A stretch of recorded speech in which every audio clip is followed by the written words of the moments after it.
Hey guys, Desolator Magic here. We've got a couple little news stories coming out of the Magic world this week. The number one story is watch for my video that I'm going to be uploading on Christmas Eve.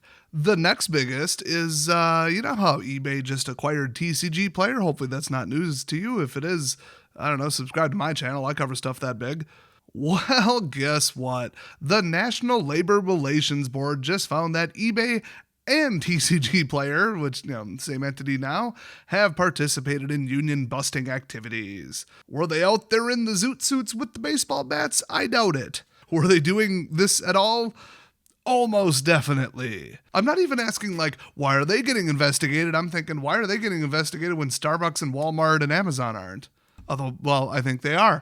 But anyway, we don't know what the penalty's going to be yet, but, based on their size, it's probably going to be pretty darn big.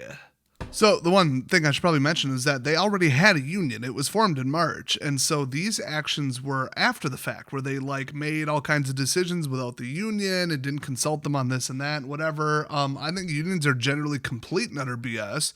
Now, shockingly enough, my full opinion is really bad unions run by really bad people will sink a company and get workers way too much pay. Look at the auto workers. It's ridiculous. But really bad companies run by really bad people, like the one I used to work for, will definitely treat their employees unfairly, tell them to lie, pay them the wrong amounts, and all sorts of other crap like that. Here's the difference, though. Which way do you weigh it when they both can be equally bad? And the answer is, I quit and got a different job. So if you're in some hyper specialist thing where there's not that many of you, and so all the companies can team up and pay you unfairly, yeah, get a union. But for the other 99% of the time where it's just clueless socialist 20-year-old morons who just got out of college, they just hear union equals more money, and then they can't fire you for being a bad employee. And they're like, whoa, I want more money, and I'm a terrible employee. Oh shoot, let's unionize. Look at the Starbucks union. 3% of the workers decided to join the union, and so far all the union's done is promote racism, anti-Semitism, and get sued by Starbucks. You're basically just signing a little thing that says, I want to be in a union, I'm an idiot. I don't know how the world works, and I think that you need a union to put liquids in cups. So yeah, my work got stuck with a bunch of unqualified morons who bounce around between companies, do a terrible job, and they lost me. Probably should have just paid me more. I don't need a union. I just need them to realize that. By the way, it was a $1 billion project at a medical facility. Just let that sink in. The people mostly running the project were the worst, most unqualified people you could ever possibly imagine. And the turnover, I'm not even kidding, was one person every 2 weeks on average on a team of 12 people. Now remember what I said before, Card Kingdom unionized. And now I'm getting reports from all over the place, random people, social media, finding more, posts on Reddit and stuff saying that they are taking weeks with an S to do buy list orders. Wow, how's those union efforts going? But people who can sort and grade and identify cards correctly really quickly, especially just Magic the Gathering cards, where else are you going to work? Magic card processors and sorters probably do need a union. Oh wait, I used the word need. Okay. Could benefit from one if the people running it are super greedy and just want to pay them the minimum because they want another boat. I don't know if that's happening. I kind of doubt it. Don't know the owners. I don't even know what the corporate structure of them is. But it's a crap job. It deserves really high pay. It's fairly high skill. And if the union got them more money, great, but I doubt it. You know where they're from. Come on. So TCG Player and them unionized. There you go.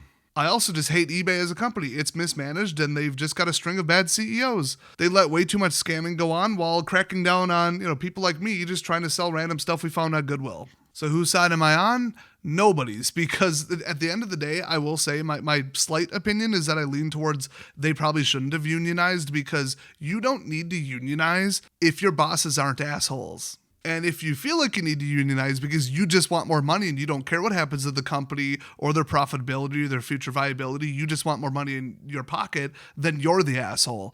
And some stories I'm hearing, it was more leaning that way. But I'm hearing equal amounts of stories that the employees were treated like shit. So I don't know. Just get a different job elsewhere. Just get a typing or data entry job or something.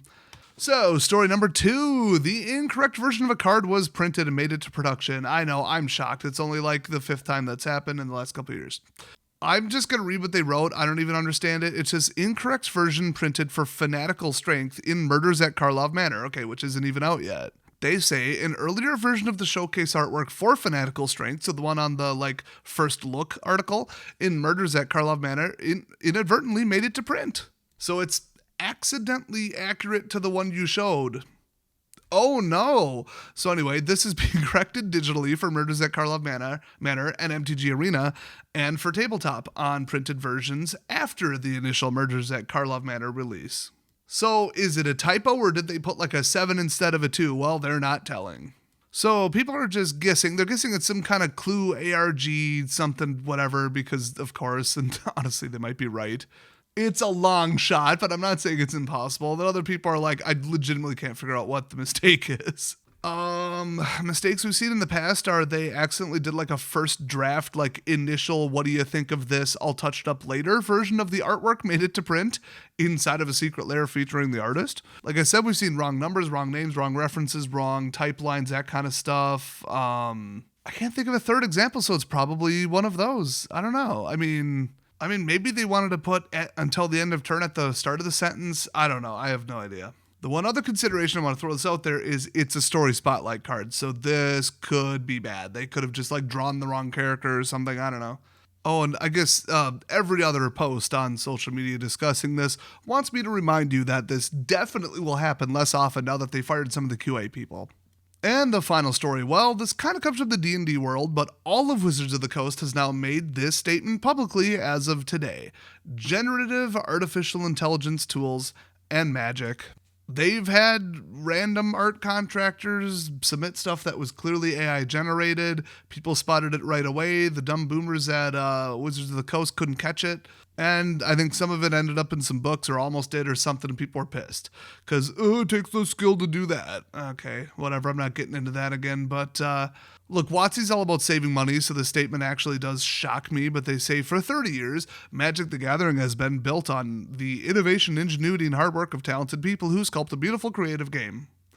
Debatable, but okay. That isn't changing. Our internal guidelines remain the same with regard to artificial intelligence tools.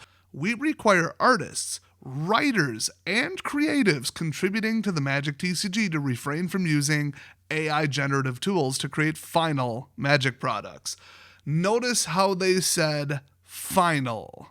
Okay, here's what 99% of artists do when they say, draw, Kaya in this pose with this type of weapon, wearing this type of jewelry, with this style and century of window behind them in this type of thing with this type of fabric, and they're going to go find a picture of that type of fabric, multiple, and say, I kind of like that, I'm going to draw it similar to that. I'm not going to draw it exactly like that, I'm going to draw it similar to that. They'll find someone else who looks kind of like her making a pose, or really just anyone making the pose, and say, just look up different poses on Google Images and then say, I kind of like that one, and then draw their character in that pose, which I think there's nothing wrong with that, and that's how most people do it, whether it's conscious or subconscious. Because if I say just draw something, you're going to pull up everything you've ever seen before.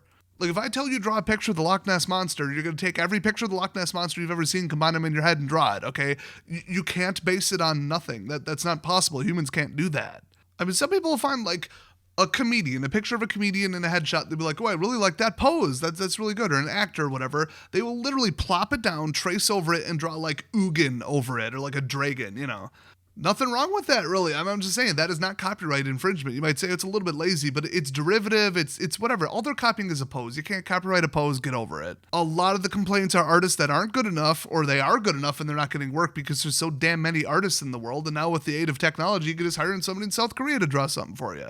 So they're not getting work, they can't pay their bills, and they're really talented, and they know it, and they got to go do a different job that they don't like, and they're pissed off about it, so they lash out at everybody. Just me, Perp, Cinder, and about 5 others. We used to be in a group on social media, and I brought this up and said, hey, did you notice that every angry comment, if you click on their channel, they usually have about 5 to 10 Magic the Gathering videos from 2-3 years ago, and then it got no traction, and then they gave up. So now all they do is leave angry, petty, you're not good enough, you should have done this different comments on my videos and everybody else's because we were successful and they weren't. And they're still butthurt about it. I could actually name names. But I'm not going to, because why kick them while they're down? They should just be a better person. Stop being a petty little whiny bitch. Well, welcome to the art community where they're catty as hell. They're like this times 10. So the whole, you used AI as a basis, you use this as a thing. Yeah, everybody does that, princess. Okay, you're just complaining because you're mad, not because anything you're saying has merits. So take every complaint like this with a grain of salt. Now that said, if you just type in some text, push a button and go, that looks good, and then collect $2,000 for it, I still think you're kind of an asshole. And now you're an asshole who's purposely like breaking a contract, and maybe the law might actually be like fraud because you signed a contract, you read the terms that say you're not allowed to do this. That said, that's why they drew the line where they did. They say we require artists, writers, and creatives contributing to Magic TCG to refrain from using AI generative tools to create final Magic products. If they wanted to go full hardline, yay, make the people happy, they would have left out the word final and just said at all in any part of the process. But that is ridiculous. Now, let's say you have some AI generate flavor text. For the highly paid flavor text artists, I've heard some numbers. I'm being sarcastic. If you have AI come up with something and it's that short, there's not much you can do to tweak it. Now, if you use AI to write an entire chapter of the lore and then you went through and heavily edited it and made it your own, like if you say, just give me a bare bones, no frills, non-stylized, bullet point list of what would happen in a story with this, and this, and then you write around it, you could have came up with those on your own, and then the other 90% is you. It's your writing style. It's your dialogue. I mean, I could even accept that.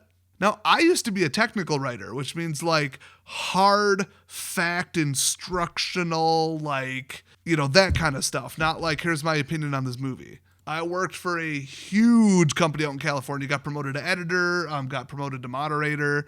They flew me out to California for the user convention and to get my opinion on stuff behind the scenes and meet the CEO. I mean, like, no joke. That was some big shit. Guess what? You ever heard the term you can't copyright facts? That's why recipe websites are full of like 50,000 ads and an anecdote about how your grandma used to make this and it changed her whole life. And then finally at the very end, they get to the actual recipe.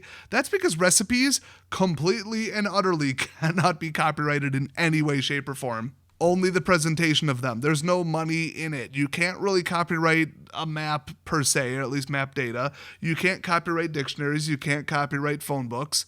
Those are facts. Just the order and style in which you arrange the data can be copyrighted, but the data itself cannot be. So people can just rip off your hard work, and there's just no money in an abandoned ship. So as a former technical writer, AI just took my job. That I haven't worked since like 2009.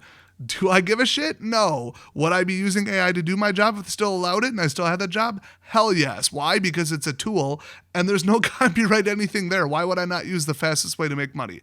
I would double check it. I'd make sure everything they're saying is correct. But if it's just going to, spit out a recipe or like some instructions for how to do a car repair, guess what? Now making a video or taking photos of that car repair, okay, now we're talking. That's copyrighted. So I think they're moving more towards that. But man, AI-generated news articles? News is just a list of facts. If you can have AI spit out a bunch of opinion-sounding, whatever nonsense filler, fluff in the middle, cool. Why pay a human to do it? So do I, or it sounds like Wizards of the Coast, expect writers for the Magic the Gathering story to write it 100% from scratch? No. But somebody's going to spot that that's not your writing style if you just put it to the last second and then just have AI do it, okay? You're getting paid enough money that they could have just had AI do it for free or damn close to it. So you better do what they paid you to or you're in big trouble. But starting with an outline or having AI come up with a couple lines here and there where you're stuck or you got some writer's block and you want to get unblocked and then fill in the rest with your own data or your own skill, your own whatever, yeah, go for it. Why not?